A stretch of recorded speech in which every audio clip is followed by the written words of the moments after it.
안녕하세요. 오늘은 성경론 2 공부합니다.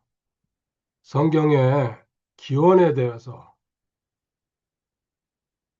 공부하겠습니다. 서론입니다. 성경의 기원이 왜 중요하냐면,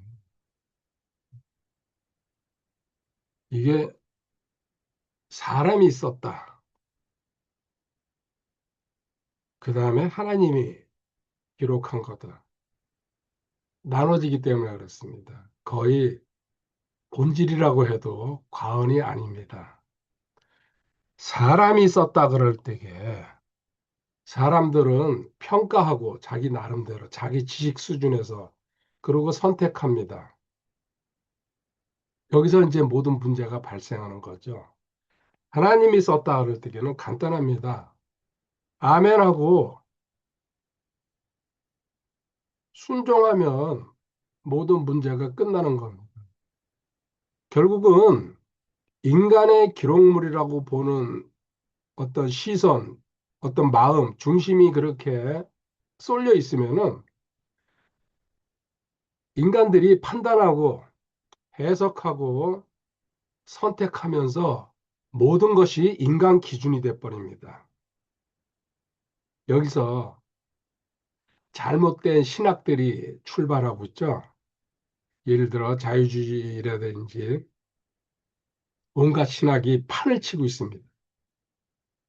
딱 본질 하나입니다. 인간의 기록이라는 그 출발을 갖고 시작할 때에 그런 결론으로 간다는 얘기죠. 성경은 점잖게 이것들을 지적하고 있습니다.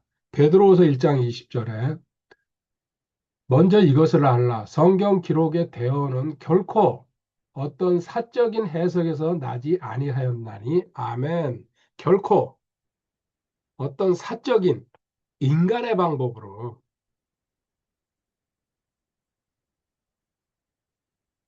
여기 무슨 얘기를 더 하겠습니까? 본인의 중심이 이렇게 잡히지 않으면은 결과는 본인 스스로 책임져야죠. 왜 이게 이만큼 중요하냐면요. 예를 들어서 회사에서 뭐 동료라든지 또 상사가 하는 말 존중해 줍니다. 서로 인간관계에서. 그렇지만 예를 들어 사장, CEO, 대표가 지시하거나 이야기할 때에는 듣는 자세부터 달라지게 돼 있어요. 권위가 있기 때문에 그렇습니다. 성경의 권위는 어디서 나오냐? 내용이 아닙니다. 실질적으로 출처예요, 출처. 기원이 어디서 나온 거냐? 근원이 뿌리가 어디서 나온 거냐? 하나님이죠? 우리는 의심 없이 믿습니다. 생명의 말씀이라고 이야기하지 않습니까? 성경 스스로가. 이제 본론으로 들어가겠습니다. 그러면 먼저 1. 성경의 바이블 저자 디모데후서 3장 16절에 모든 성경 기록은 하나님의 영감으로 주신 것으로 교리와 책망과 바로잡음과 의로 교육하기에 유익하니. 아멘. 영감이라는 얘기는 했습니다. God breathed. 하나님의 숨, 하나님의 생기, 하나님의 호흡, 하나님이 직접 개입하셨다는 뜻입니다. 세상에서도 어떤 왕이 이제 드라마나 영화를 볼 때에 왕이 명령을 내릴 때에 구두로 전달하는 경우도 있고 친필 편지를 쓰는 경우도 있습니다. 사실은 그 건의는 같습니다. 그렇지만 전달받는 입장에서 말로 전하는 거는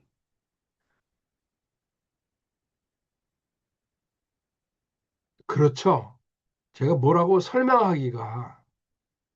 근데 친필 편지로 왕이 그리고 자필 사인을 해가지고 이건 대부분 가보로 보관할 겁니다.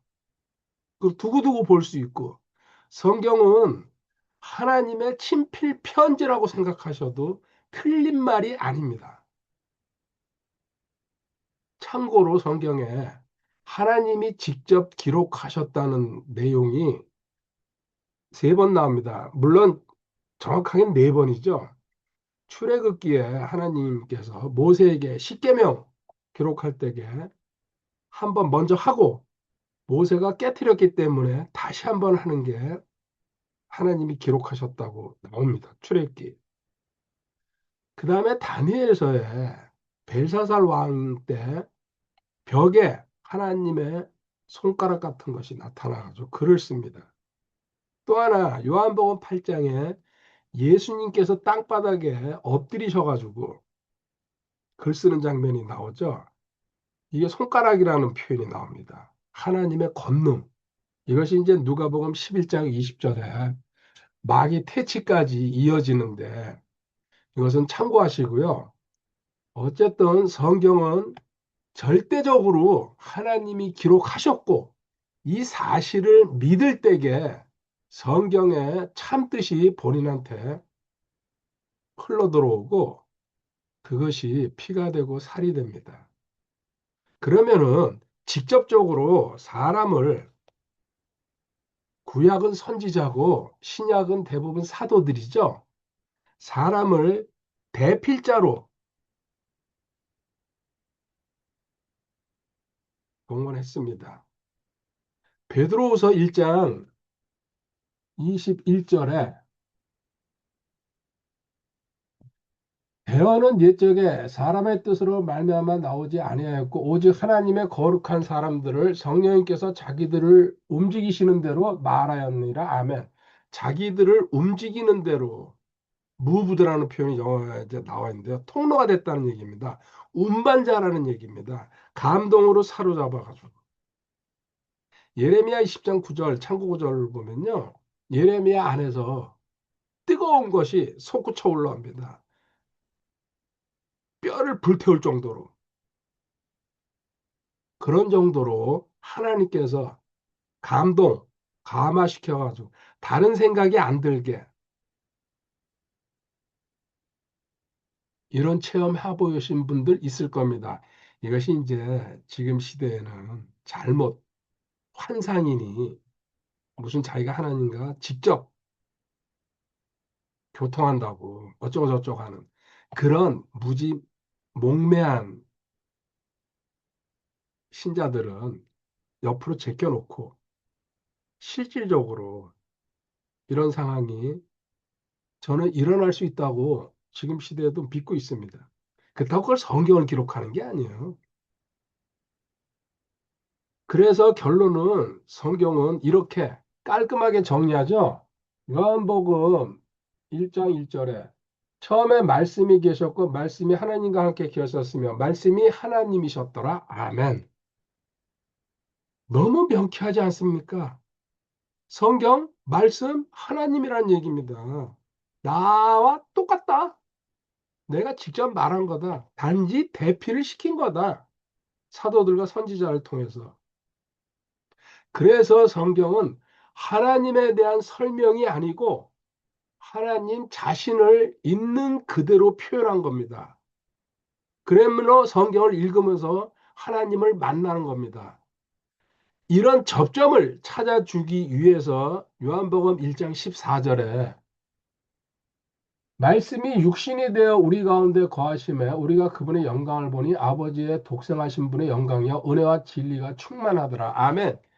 예수님을 직접 이 땅에 내려 보내셔가지고 말씀이시고 하나님이십니다. 똑같은. 근데 성경이 있고 하나님이 있다 그러면은 사실은 저도 이 문제를 묵상을 해봤어요. 믿어야 되지만 막막할 거예요. 그런데 예수님, 하나님이 직접 내려오셔서 이 땅에서 살다 가셨죠? 사복음서 아닙니까? 하나님의 행적, 그리고 하나님의 말씀, 눈으로 보여주신 거예요. 예수님을 통하여서 하나님을 만나는 그 어떤 과정이라 그럴까요? 만남의 연결을 예수님이 시킨다는 얘기죠. 그래서 우리 기도할 때도 예수님의 이름으로. 그리고 우린 예수 그리스도 안에 있는 존재. 위치죠, 위치. 출발. 하나님이 저자라는 확고한 생각을 갖고 있지 않으면은 그 사람의 신앙생활은 처음에는 잘 모르지만은 점점 기찻길이 평행이기 때문에 기차가 갈 수 있는 겁니다. 근데 기찻길이 조금씩 조금씩 벌어진다는 얘기죠. 결국은 탈선이나 사고로 가게 돼 있습니다. 두 번째, 기록 방식입니다. 하나님의 말씀, 성경 기록은 요한복음 6장 63절에 헬리는 것은 영이며 육은 아무것도 유익하게 하지 못하느니라. 내가 너희에게 이르는 말들은 곧 영이요 생명이니라. 아멘. 문자로 기록됐지만은 영이라는 얘기죠. 문자로 저도 해석하는 게 기본입니다. 해석은 문자로 하지만은 그 본질 자체는 하나님의 영, 하나님의 생명이란 얘기입니다. 한 글자 한 글자가. 그래서 결코 더하지도 말고 빼지도 말고 고치지도 말라는 얘기. 그거를 어겼을 경우에는 대가를 치른다고. 문자에 대한 것은 고린도후서 3장 6절 참고하시기 바랍니다. 영, 실상이라는 얘기죠. 진짜, 실체. 이거는 이해할 일이 아닙니다. 물론 성경을 처음에 이해하고 들어가야 돼요. 여기서 끝나면 안 됩니다. 이해하고 깨닫고 내가 먹고 마셔야 된다는 과정. 그래서 이해가 아니고 접촉이라고 표현할 수 있겠죠. 생명 대 생명이 같이 사람도 그냥 만나는 사람이 있어요. 근데 반가운 사람은 뭐예요? 악수하고 스킨십 나누죠? 어색하질 않죠. 가깝기 때문에. 하나님도 너는 나를 먹고 마시라고 요한복음 6장에 eat and drink 여러 군데 나옵니다. 완전히 소화하라는 얘기입니다. 음식 먹고 소화하는 것처럼. 이 하나님의 말씀이 영이라는 얘기는 에스겔서 37장에 보면은 마른 뼈가 이스라엘이죠. 상징은. 하나님의 수은과 하나님의 영을 넣어가지고 살아나는 장면이 나옵니다. 하나님의 말씀은 생명의 말씀이기 때문에 살립니다. 사람을 거듭나게 하고 사람의 존재 자체를 변화시키죠. 이 영은 하나님이 거듭 얘기합니다. 사람을 통해서 기록하고 성도한테 넘어왔습니다. 히브리서 1장 1절입니다. 지나간 때는 여러 시대의 다양한 방식으로 대언자들을 통하여 조상들에게 말씀하신 하나님께서 아멘. 여러 시대의 다양한 방법으로 구약은 선지자, 신약은 사도들 대부분이죠. 기록자들을 통하여서 우리들에게 여기는 이제 바울이 이스라엘 사람들을 기준으로 썼기 때문에 히브리서는 조상들이라고 지금 현재 우리 성도들입니다. 이것은 예를 들면은 작곡가가 작곡을 합니다. 무슨 뭐 그 영감 받아서 한다 이제 보통 이렇게 얘기합니다. 그 연주하는 사람은 자기가 할 경우도 있지만 대부분 다른 사람들이 하잖아요. 전문 오케스트라라든지.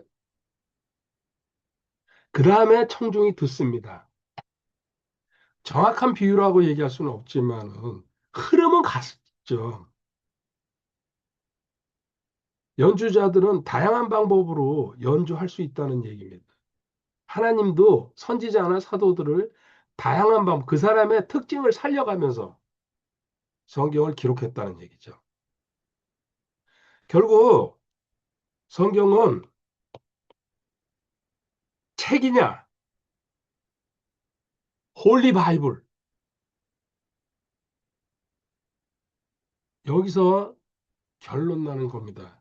책이라 그럴 경우에 인간의 생각을, 인간의 경험을, 인간의 지식을 정리해가지고 정보 전달하는 수준입니다. 저도 성장하면서 여러 가지 책을 읽었어요. 거기서 변화를 받았어요. 실질적으로 도전도 받고. 행동의 변화예요. 이거는. 근데 성경은 하나님의 생명이 담겼기 때문에 영이 전달되는 거예요. 하나님의 영이. 대신 조건은 있죠. 내 영이 거듭나야 됩니다. 하나님의 영이랑 같이 연결할 수 있으려면. 이게 조건이죠. 이건 이제 구원론에서 얘기할 거고요. 이렇게 영이 전달됐을 때에 여기서는 행동이 변하지만은 생명이 전달받았기 때문에 존재가 변하는 겁니다. 본질이 변하는 거예요, 본질이. 이게 차이예요. 세상 책은 결코 절대 어떤 경우에도 본질을 변화시킬 수가 없습니다. 생명을 담고 있지 않기 때문에. 인간의 지식이나 경험이나 자기의 개인적인 창작, 그게 한계입니다. 근데 하나님의 책인 성경은 생명의 책이라고. 하나님의 영이 한 글자 한 글자에 전부 다 담겨 있기 때문에 우리 존재와 본질을 변화시킬 수 있다는 걸 성경은 증명하고 있습니다. 우리 교리 공부하면서 그걸 배우는 거예요. 마태복음 7장 28절 29절에 5장 6장 7장에 긴 산상수훈, 산상설교라고 그러죠. 예수님께서. 근데 듣는 사람들의 반응이 뭡니까? 그들 많은 설교나 어떤 이야기를 들었을 거예요. 바리새인이나 사두개인들이 하는 거. 유대인들이 그런 문제에 대해서 얼마나 철미합니까? 근데 딱 느낍니다. 이 사람이, 이분이 말하는 교리는 권위가 있다는 거. 살아있는 말씀, 하나님의 말씀인데 하나님께서 직접 말씀하신다고. 상상만 한번 해보세요. 저도 그 내용을 읽을 때마다 물론 하늘나라로 가면 이제 계속 만나죠. 예수님. 야, 이 땅에 있을 때 2000년 전에 그들은 하나님인 예수님을 못 알아봤지만은 나도 그 자리에 있었으면은 얼마나 좋았을까? 그냥 상상입니다. 물론 저도 그때 예수님을 못 알아봤으면요. 아, 그냥 권위 있는 설교구나. 이 정도로 갈 수도 있었겠죠. 자, 세 번째입니다. 이 성경의 지속성. 이것도 중요한 얘기죠. 성경의 기원에 대한 얘기할 때에. 첫 번째는 저자가, 그 다음에 기록 방식, 그리고 앞으로 이것은 어떻게 계속 진행돼 갈 것이냐. 히브리서 13장 8절에 예수 그리스도는 어제도 오늘도 영원토록 동일하시니라. 아멘. Yesterday, today, forever. 예수 그리스도. 말씀이죠. 요한복음 1장 1절 읽었잖아요. 말씀이 육신이 되고 육신이 말씀. 하나님이셨더라. 그리고 생명이죠. 말씀은. 하나님의 생명의 기록, 숨, 호흡의 기록. 다 똑같은 말입니다. 바꿔놓어도 크게 문제가 안 됩니다. 과거 기록이지만은 현재도 앞으로 미래에도 그대로 작동한다는 얘기입니다. 하나님의 생명은 영원하기 때문에 영원한 생명. 그리고 그 영원한 생명인 말씀은 계속해서 영원히 영원입니다. 영원성에 대해서 세 군데만 볼게요. 베드로전서 1장 25절에 오직 주의 말씀은 영원토록 지속되나니 복음으로 너에게 선포된 말씀이 이 말씀이니라. 아멘. 하나님의 말씀은 영원히 간다. 하나님의 말씀 영원. 아멘이죠. 세상에 있는 모든 것들은 유행이니 그리고 또 지나가면 없어져 버려요. 근데 하나님의 말씀은 하나님의 생명이 담겨 있기 때문에 생명,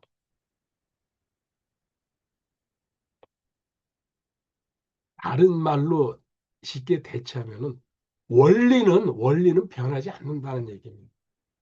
이 세상의 모든 것들은 변하지만 하나님의 말씀은 원칙이고 원리고 기준이고 뿌리예요, 바탕이에요.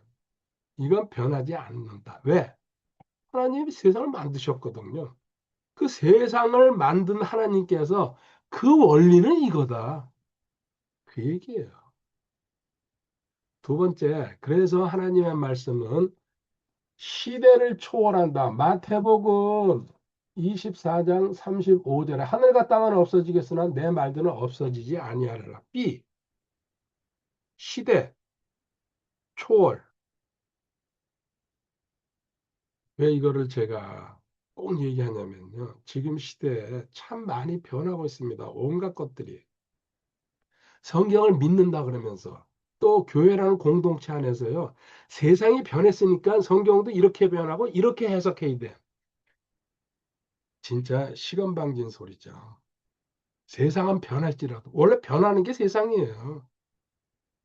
성경은 항상 과거나 현재나 미래나 똑같습니다. 그 내용이 똑같습니다. 예를 들어서 초대교회 시대 때 성경 가지고 그들 모든 활동했어요. 생활했어요.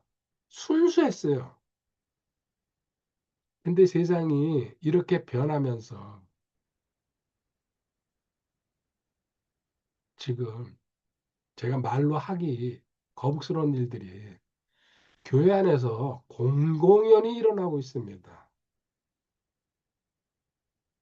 제 뒤에 보이는 사진이 우리 고향 동네 마을의 정가운데 자리 잡고 있는 교회입니다. 한 130년이 넘었다고 제가 알고 있습니다.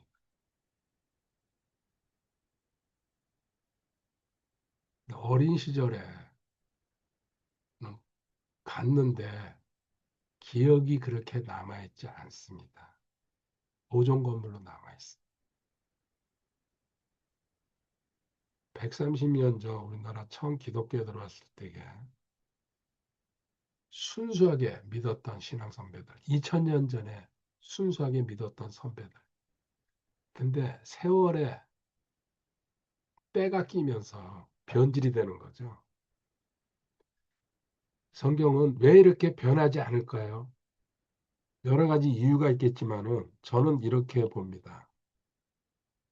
성경은 모든 일에서 문제, 사람 두 가지로 나눌게요. 이 본질 문제를 다뤄요.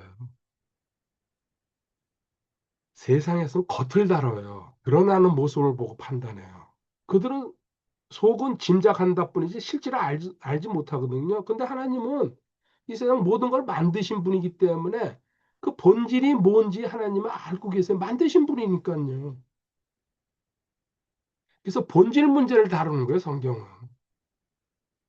그래서 성경을 공부해가지고 깨닫고 자기께 소화가 되면요, 본질을 깨뜨려 본다는 얘기가 거기서 나오는 거예요. 다른 사람들은 저 사람 말하는 거 보고, 저 사람 뭐 얘기하는 거 보고, 행동하는 거 보고 판단한다 그러지만요, 성경을 직접적으로 하나님 말씀으로 믿고서 배워서 깨닫고 적용하는 사람들은 본질을 파고 들어간다는 얘기죠. 예수님이 바로 본질 찌르고 들어가잖아요. 사복음서 읽어보고. 말 이렇게 뒤로 돌리시지도 아니하시고. 물론 비유를 할 때도 있죠. 때에 따라서는. 이러기 때문에 중심을 다루기 때문에 성경은 시대를 초월할 수밖에 없습니다. 그리고 앞으로 세 번째, 계속해서 이 성경은 살아남고 역사합니다. 이사야 55장 11절. 내 입에서 나가는 내 말도 그리하여 그것이 헛되이 내게로 되돌아오지 아니하고 내가 기뻐하는 것을 이루며 내가 그 말을 보내 이루게 하려는 일에서 형통하리니 아멘. 하나님의 말씀이 나가면은 우리가 성경 기록 하나님의 말씀이죠. 생명이죠. 읽고서 믿고 적용하고 행동하면은 그 말씀의 결과가 나온다는 얘기예요. 이거는 무조건이라고 저는 단정할 수 있습니다. 왜요? 씨앗을 심으면은 반드시 열매가 열리든지 어떤 상황이 일어나게 돼 있어요. 똑같아요. 하나님 말씀도 씨앗이요. 생명이 담긴 씨앗이라는 얘기입니다. 이렇게 하나님의 말씀은 영원할 것이고, 그리고 시대를 초월할 것이고, 앞으로도 계속해서 변화시키고, 존재를 변화시키는 거죠. 사람 거듭나게 하고, 그리고 하나님의 예언이 이루어지는 것을 우리는 눈앞에서 볼 거라는 얘기입니다. 결론으로 가겠습니다.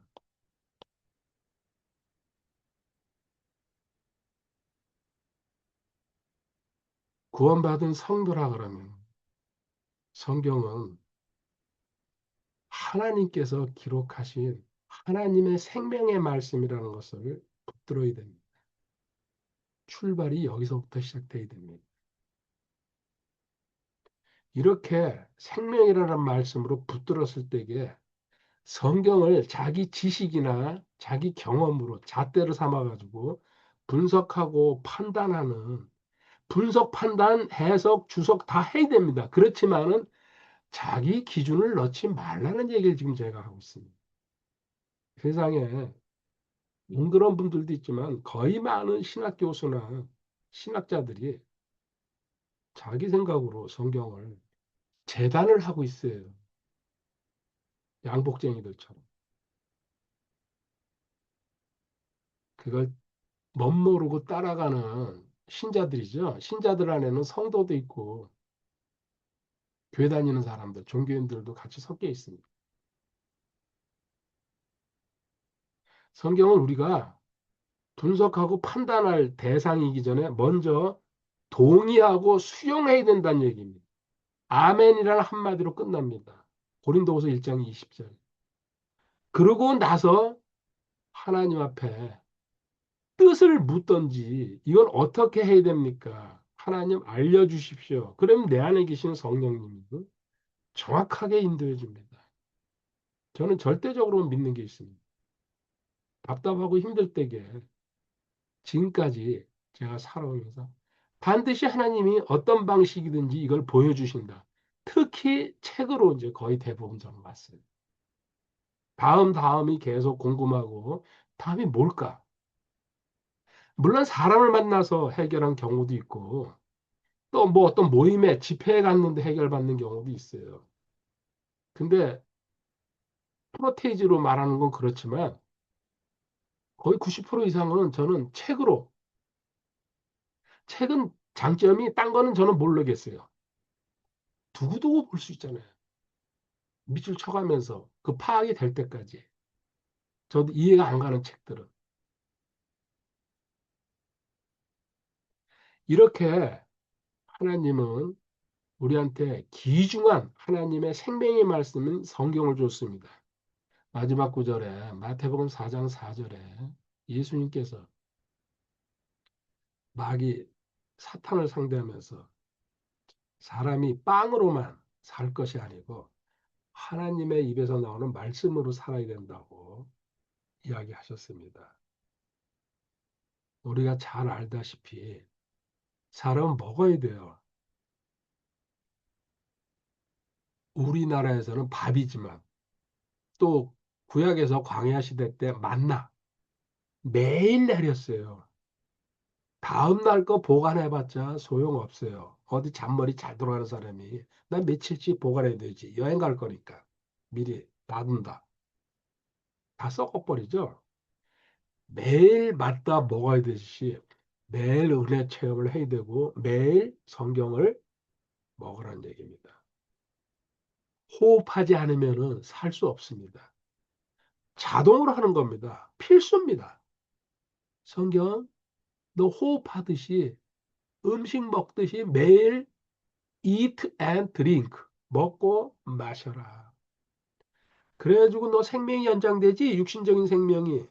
근데 영적 생명도 연장되려면은 하나님의 말씀을 어떤 방식이든지 암송하든지 정리하든지 읽든지 오디오 성경을 듣든지 어떤 방식이든지 매일 생명과 접촉하면은 너 안에 있는 그 생명도 기뻐하시고 그 생명은 점점 확장돼서 너를 가리고서 나타나기 시작할 거란 얘기입니다. 결국은 우리는 영광이라는 게 뭐예요? 보상받고 하늘나라에서 멸류관 쓰는 거라고 과거엔 그렇게 생각했습니다. 근데 이제는 개념이 달라졌어요. 아, 영광? 최고의 영광? 저한테 뭐냐고 물으신다 그러면요. 예수님이 나타나시는 거예요. 저는 뒤로 물러가고. 그분은 흥하여야 되고 나는 쇠하여라. 침례인 요한이겠죠? 저도 똑같은 심정이에요. 그분이 나타나는 게 영광이죠. 그보다 더 큰 영광이 있습니까? 저한테 있으면 댓글에다 남겨주시면 감사하겠습니다. 오늘도 승리하시는 하루가 되시기 바랍니다. 할렐루야. 4월 15일 민머루입니다. 올해 첫 어싱입니다. 물이 따뜻하네요. 올해 어싱 시작했습니다. 아직 벚꽃이 강화되는 한창입니다. 사랑하고 감사합니다. 할렐루야. 4월 15일 민머루입니다. 올해 첫 어싱입니다. 물이 따뜻하네요. 올해 어싱 시작했습니다. 아직 벚꽃이 강화되는 한창입니다. 사랑하고 감사합니다. 할렐루야.